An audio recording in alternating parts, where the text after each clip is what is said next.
श्रावस्ती में सीता द्वार के बाद शंभुनाथ की जन्मस्थली श्रावस्ती में दिगंबर जैन मंदिर का अनावरण कार्यक्रम के शुभ अवसर पर उत्तर प्रदेश के मुख्यमंत्री योगी आदित्यनाथ ने पहुंचकर कहा कि श्रावस्ती स्वच्छ पवित्र धरती है, यह पूजनीय धरती है। यहाँ पर भगवान शंभुनाथ ने जन्म लेकर इस धरती को पुण्य कर दिया। ये जैन धर्म के तीसरे तीर्थकर हैं जिनका जब तक कल्याण कर इस धरती पर हुआ है। जैन धर्म के 24 तीर्थकरों में 16 तीर्थकरों का जन्म हमारे उत्तर प्रदेश में हुआ।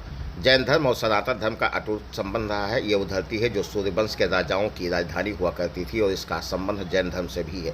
साथ ही उन्होंने ये भी कहा कि ये उत्तर प्रदेश है जहाँ जनता की सुरक्षा और संरक्षण सरकार करने में किसी भी प्रकार की कोताही नहीं कर रही। अत्याचारियों का नाश करने के लिए इस धरती पर महापुरुषों का जन्म हुआ है। यह एक पूर्ण व पवित्र धरती है।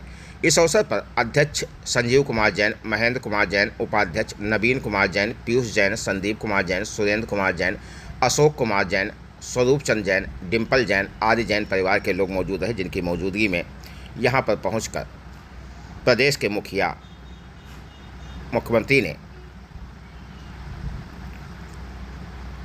दिगंबर जैन मंदिर अनावरण कार्यक्रम का उद्घाटन किया। श्रावस्ती जनपद का ये पूरा मामला है जहां पर लोकार्पण के लिए उत्तर प्रदेश के मुख्यमंत्री योगी आदित्यनाथ पहुंचे थे। यहां पर उनका स्वागत हुआ, जिसके बाद उन्होंने लोगों को संबोधित भी किया। श्रावस्ती में एक दिवसीय दौरे पर वो पहुंचे हुए थे। सबसे पहले वो सीता द्वार माँ जगत जननी के दरबार पहुंचे, जहां पर महर्षि वाल्मीकि आश्रम का अवलोकन करने के बाद जनसभा को संबोधित किया। उसके बाद वो बौद्ध स्थली श्रावस्ती पहुंचे। तीर्थ के सभी सम्मानित अतिथियों से अनुरोध है कि अभिनंदन बंदन स्वागत पर आदरणीय श्रद्धेय श्रीमानी मुख्यमंत्री जी का अंग वस्त्रों के साथ पटकों के साथ आप सभी से अनुरोध है, सभी अधिकारियों से, हमारी सभी समिति के, कि अपने कर कमलों से स्वागत सत्कार अभिनंदन वंदन और स्मृति चिन्ह पटुका अंग वस्त्र हमारे सभी जैन समाज के सभी सम्मानित पदाधिकारियों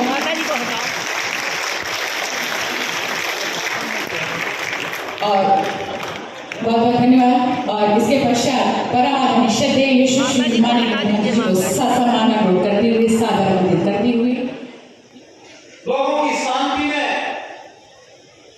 उत्सव के माहौल में, उत्साह रोमन के माहौल में व्यवधान पैदा करके पूरी व्यवस्था को कैद कर देना चाहते हैं। लेकिन हमारे यहाँ तो भगवान राम हो या कृष्ण, इनका तो देश हमारे लिए एक ही है। भगवान राम ने इस बात को कहा था जब राक्षसों का आतंक धरती पर छा रहा था, उस समय भी उन्होंने एक संकल्प लिया और उस समय उन्होंने जो घोषणा की थी ऋषि परंपरा को, संतों की परंपरा को दे देते, निष्करहीन करो मैं कुछ उठाए दीन, यानी मैं अपनी भुजाओं को उठाकर के खड़ा करता हूं तो धरती को राक्षस विहीन करता हूं। भगवान कृष्ण ने एक बात कही थी, उन्होंने कहा था परित्राणाय साधूनां विनाशाय च दुष्कृतां। उन्होंने कहा था हर धर्मात्मा व्यक्ति को, हर सज्जन पुरुष को, हर व्यक्ति को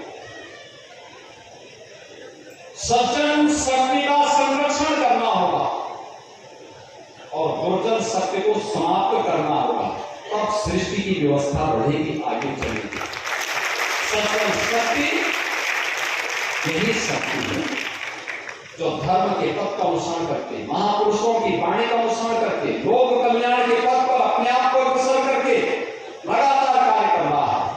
और दुर्जन शक्ति वह जो दोषों को चैन से नहीं बैठने देती, सबका हड़पना चाहती है, लोगों पर अत्याचार करना चाहती है, शोषण करना चाहती है।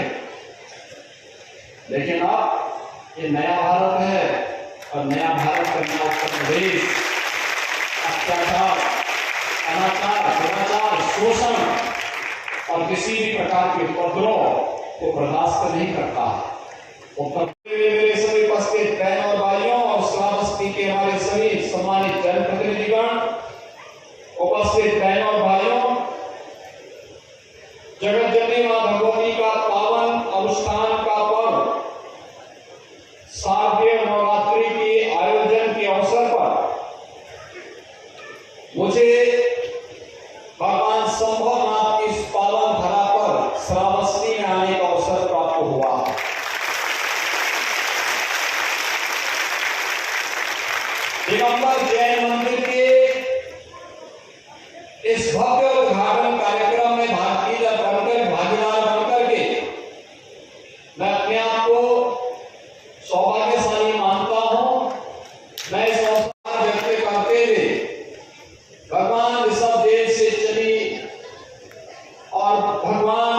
महावीर तक की 24 गीत दैन कीर्तनों के इस पावन परंपरा को कोटि कोटि नमन करते हुए आप सबका मैं हृदय से वंदन करता हूं।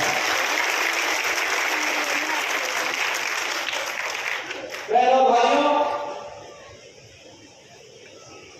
ये भारत की ही धरती पे संभव है। अयोध्या के पहले राजा भगवान ऋषभदेव थे।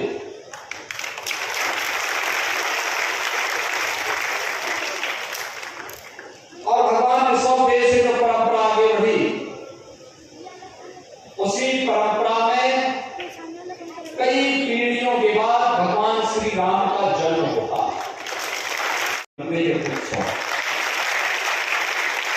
हर मंदिर में हर बेटी को, हर व्यापारी को, हर नागरिक को सुरक्षा की गारंटी सरकार दे रही है। और इस सरकार का नैतिक दायित्व भी बनता है। हर व्यक्ति की सुरक्षा और उसके सम्मान का कार्य सरकार का दायित्व है। सरकार उस कार्य को निर्वहन कर रही है। हम प्रत्येक नागरिक का सम्मान करेंगे, उसका विकास करेंगे, विरासत को आगे बढ़ाएंगे। लेकिन अगर सुरक्षा में कोई सेंध लगाएगा तो सख्ती से सरकार उससे निपटने का काम भी करेगी, क्योंकि हमारा धर्म कहता है, हमारा धर्म को यही खिला देता है कि परित्राण आए साधुनाम विनाशाय तो दुष्कृताम।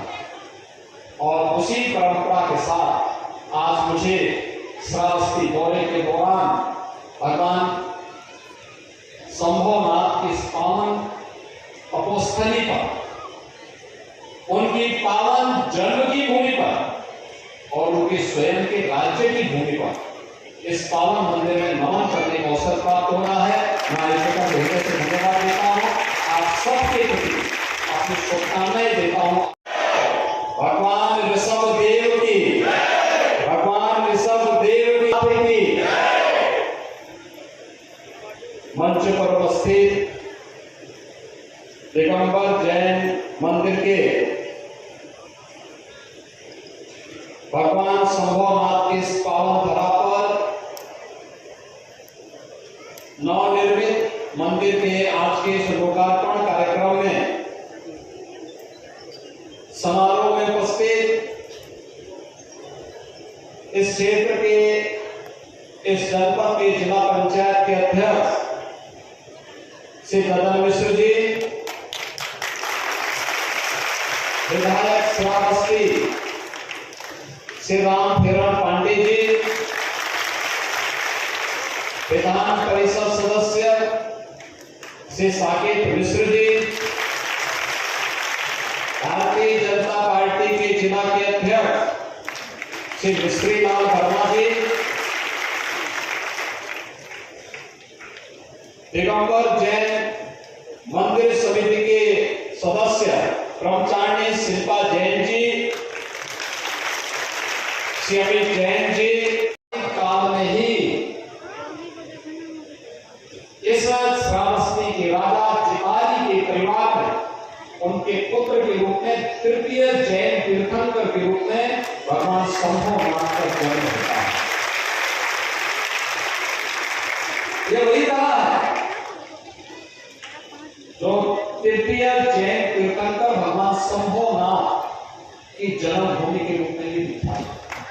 और आज इस धरा पर दिगंबर जैन मंदिर में कितना भव्य स्वरूप दे रखा है, कितना अच्छा है, कितना अच्छा वातावरण बनाया है।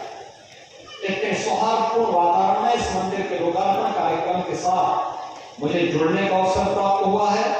मैं इस अवसर पर आयोजकों को हृदय से बधाई देता हूं, अपनी शुभकामनाएं देता हूं। बहनों भाइयों, हमेशा इस बात को ध्यान में रखना होगा कि भारत की इस परंपरा ने हमेशा इस बात पर विश्वास किया है और विश्वास उनका था, धर्म के बारे में उनका मत कोई भिन्नता नहीं, एक ही बात था, यानी लक्ष्य सबका एक है, मार्ग अलग अलग हो सकते हैं और उन मार्गों का अनुसरण